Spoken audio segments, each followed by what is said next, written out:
You've mentioned that the term Moxie Yeah. is synonymous with being bold, fearless, and a little outrageous.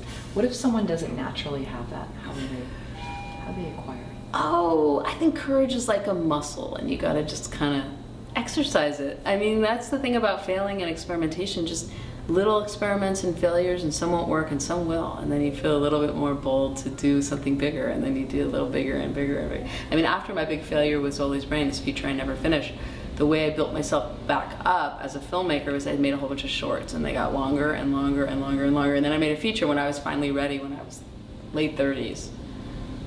So that's how you build up boldness, is you exercise it. I mean, even speaking, like, you know, I used to be nervous before I got up, and some big event like that commencement speech at UC Berkeley in front of 11,000 people, my mouth was dry, my heart was pounding.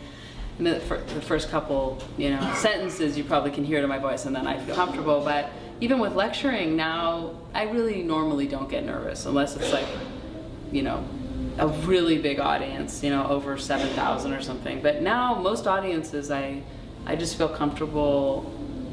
I feel comfortable with what I'm saying, how I'm saying it, and you know, I mean, I think this is another thing. Just as you get older, you know who you are more, and I think you just, if you're a more evolved version of yourself, which I think is what happens when you get older, hopefully, is you're just becoming closer to who you are, and you're more authentic just by nature of knowing who you are more.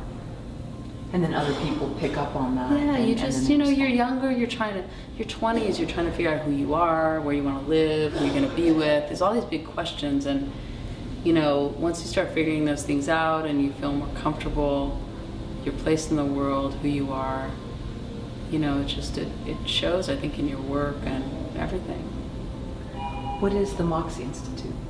The Moxie Institute is our film studio. We just gave it kind of a fun name that was a little obtuse. You know, it's not really, I mean, it is, you know, we make books, we make films, we make events.